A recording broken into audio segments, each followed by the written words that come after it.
జీవ పునరుత్థానమునకు కీడు చేసిన వారు తీర్పు పునరుత్థానమునకు బయటికి వస్తారంట కదా. ఎక్కడికి వస్తారంట? నీతి పరులను అవినీతి పరులను క్రీస్తు రాకట్లో ఆయన స్వరం, ఆయన శబ్దం విని సమాధుల నుండి బయటకు వస్తారు. మేలు చేసిన వారు నిత్య జీవమునకు, అర్థం చేసుకోవాలి, మేలు చేసిన వారు నిత్య జీవమునకు, కీడు చేసిన వారు నరకానికి పంపించబడతారు అనే విషయం అర్థం చేసుకోండి. మేలు చేసిన వారు నిత్య జీవమునకు పంపబడతారు, కీడు చేసిన వారు నరకానికి పంపించబడతారు. ఇది అర్థం అదే. అవినీతి పరులు తిరిగి లేచి వస్తారు, నీతి పరులు సముద్రం నుండి తిరిగి వస్తారు. కానీ దేవుని నమ్మకుండా, దేవుని ఆరాధించకుండా, దేవుని కనపరచకుండా మారు మనసు పొందిన వారు కూడా సమాధిలో నుండి ఆయన రాకట్లో బయటకు వస్తారు. దేవుని నమ్మి, దేవుని అంగీకరించి, బాప్తిసం తీసుకుని రక్షింపబడి విశ్వాసంతో దేవుని ఆరాధించి ప్రభునామమును నిద్రించిన వారు కూడా సమాధిలో నుండి తిరిగి బయటకు వస్తారు అని యేసు ప్రభు వారు స్పష్టంగా ఇక్కడ మాట్లాడుతున్నాడు కదా. అదేంటి? దేవుని నమ్మకుండా, విశ్వాసించకుండా, రక్షణ పొందకుండా వాళ్ళు ఎలా వస్తారంటే అది దేవుని చెప్తుంది, మనం అడిగే ప్రశ్న కాదు. ఇక్కడ దేవుడు చెప్పాడు, వాళ్ళు వస్తారు, నన్ను నమ్మి నా ఆరాధించి నా ఆయన విశ్వాసం నుంచి మృతి చెందిన వారు, పరిశుద్ధులైన వారు కూడా బయటకు వస్తారు అని చెప్పాడు కదా. గుర్తుపెట్టుకోవాలి, మనం దేవుని వాక్యాన్ని చాలా అర్థం చేసుకోవాలి. అవిశ్వాసులు వస్తారు, విశ్వాసులు కూడా బయటికి వస్తారు. నీతిమంతులు వస్తారు, అవినీతి పనులు కూడా బయటికి వస్తారు. ఎప్పుడు వస్తారు? ఆయన రాకడలో, ఆయన దూతల సమూహంతోనూ బూరధ్వనితోనూ మేకరుడి శబ్దంతో వస్తుండగా ఆ శబ్దమైన వారందరూ కూడా సమాధుల నుండి బయటికి వస్తారని యేసుప్రభు స్పష్టతగా చెప్తున్నాడు. మీరు వస్తే ఏం చేయబడతారు? మత్తయి సువార్త 25:32 వచ్చిన చదువుకుందాం. మత్తయి సువార్త 25:32 వచ్చిన, మత్తయి సువార్త 22:35 వచ్చిన, సారీ 32 వచ్చిన, 25:32 వచ్చిన. అప్పుడు సమస్త జనములను ఆయన ఎదుట పోగు చేయబడదు. అప్పుడు సమస్త జనములు ఆయన ఎదుట పోగు చేయబడదు. అర్థందా? పోగు చేయబడడం అంటే ఒక చోటికి సమకూర్చబడుదురు అని అర్థం. సమకూర్చబడుదురు. మళ్ళీ చదువునా? అప్పుడు సమస్త జనములు ఆయన ఎదుట పోగు చేయబడుదురు. ఆయన ఎదుట పోగు చేయబడుదురు.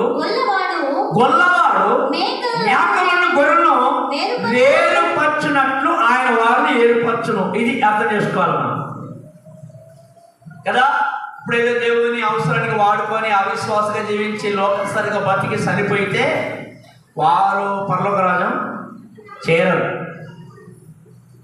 నిత్య రాజ్యానికి చేరరు, వారు నరకానికి.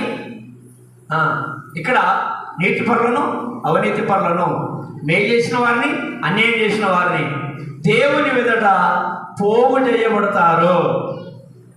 పోగు చేయబడతారు. దేవుడు ఎవరిని వదిలిపెడతాడా? ఎవరిని వదిలిపెట్టాడు? అనేకసార్లు చెప్తా దేవుడు ఎవరిని వదిలిపెట్టాడు. నమ్మి అన్యాయం చేస్తే, ద్రోహం చేస్తే, మోసం చేస్తే వదిలిపెట్టాడు. వదిలిపెట్టాడు.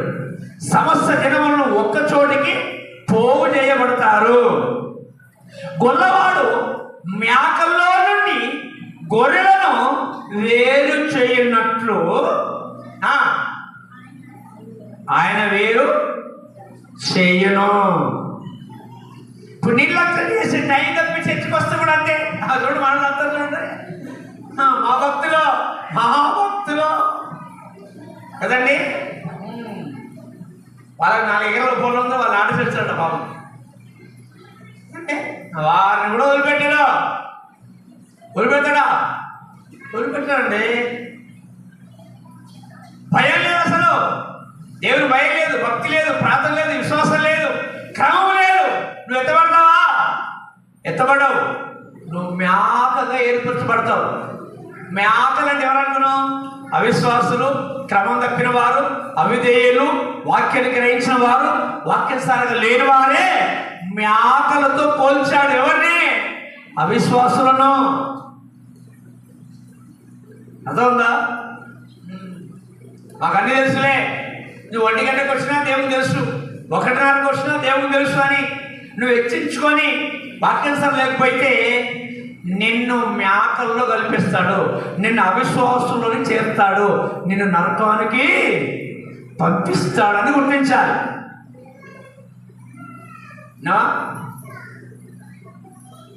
అర్థం మీకు? అర్థం చేసుకున్నాను, అర్థం చేసుకుంటారు కానీ అన్నీ తెలుసు కానీ కదా. ఇప్పుడు ఎవరిని వెనుకలు వచ్చిన వాళ్ళు, ముందు వచ్చిన వాళ్ళని చర్చికి రాకపోతే వాళ్ళు అడిగారు అనుకో, ఏమంటారు వీళ్ళు? మాకు అన్ని తెలుసులే, నువ్వు చెప్పాలా మాకు లైను కదా అంటారు. మాకు అన్ని తెలుసులే, నువ్వు చెప్పాలా, నువ్వు మొన్న 6 నెలలు వచ్చి చర్చికి నీకేం తెలుసు? మాకు అన్నీ తెలుసు. అవును, నీకు అన్ని తెలుసు కాబట్టి కై తప్పి వస్తున్నావు, అన్ని తెలుసు కాబట్టి ఉపవాసం ఉండలేవు, అన్ని తెలుసు కాబట్టి బల వేసుకుంటలేవు, అన్ని తెలుసు కాబట్టి క్రమంగా వస్తలేవు, అంతే కదా.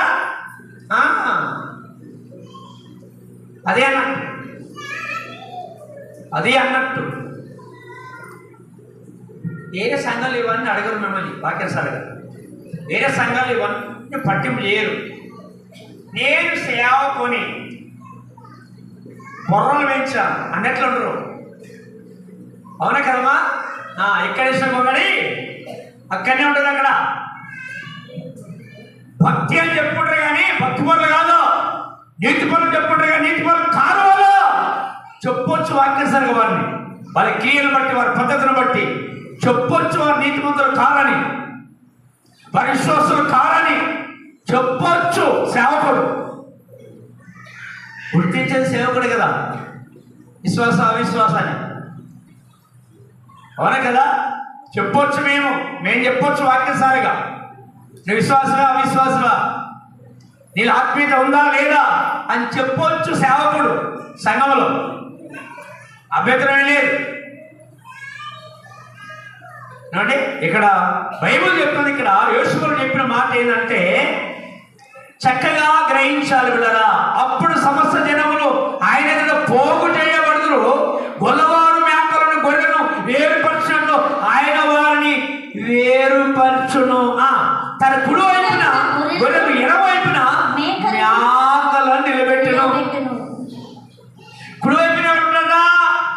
ఆయన మాటకు విధేయులైన వారు, ఆయన మాటకు లోబడిన వారు, వాక్యం సరిగా జీవించిన వారు, ఉపవాసం ఉండి క్రమంగా బతికిన వారు, దేవుని కోసం బ్రతుకుతున్న వారు, దేవుని వెంబడిస్తున్న వారు, దేవునికి లోబడుతున్న వారు, వాక్యాన్ని గ్రహిస్తున్న వారు కుడివైపున ఉంటారు. వారు గొర్రెలు అనేవాడు. ఎవరంటే వాళ్ళు గొర్రెలు. సంఘానికి క్రమం రాకుండా అవిధేయత కలిగి కొవ్వెక్కిన పనులు చేస్తే వారు ఎక్కడంట? ఎడమ వైపు. ఎడమ ఎవరంటమ్మా? వాక్యానుసారంగా లేని వారు, వాక్యానికి లోబడిన వారు, సంఘానికి క్రమంగా రానివారు. సేవకుడు ఎన్నిసార్లు చెప్పినా అవిధేయత కలిగి గర్వించి నాకు తెలుసు నువ్వు చెప్పాలి అనుకునే వాళ్ళు ఎడమ వైపు ఉంచుతాడు. గుర్తుపెట్టుకోండి. మరి ఎడమ పని మీరు ఎక్కడికి వెళ్తారు చెప్పండి? నిత్య జీవానికా? కాదండి, నిత్య నరకంలోనికి పడేయబడతారు వాళ్ళు.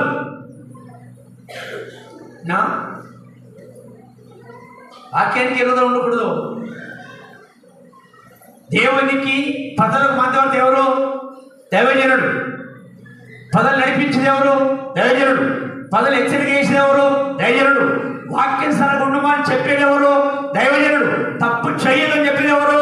దైవజనుడు. జ్ఞానం చేయదని చెప్పేది ఎవరు? భూమి మీద దైవజనుడు.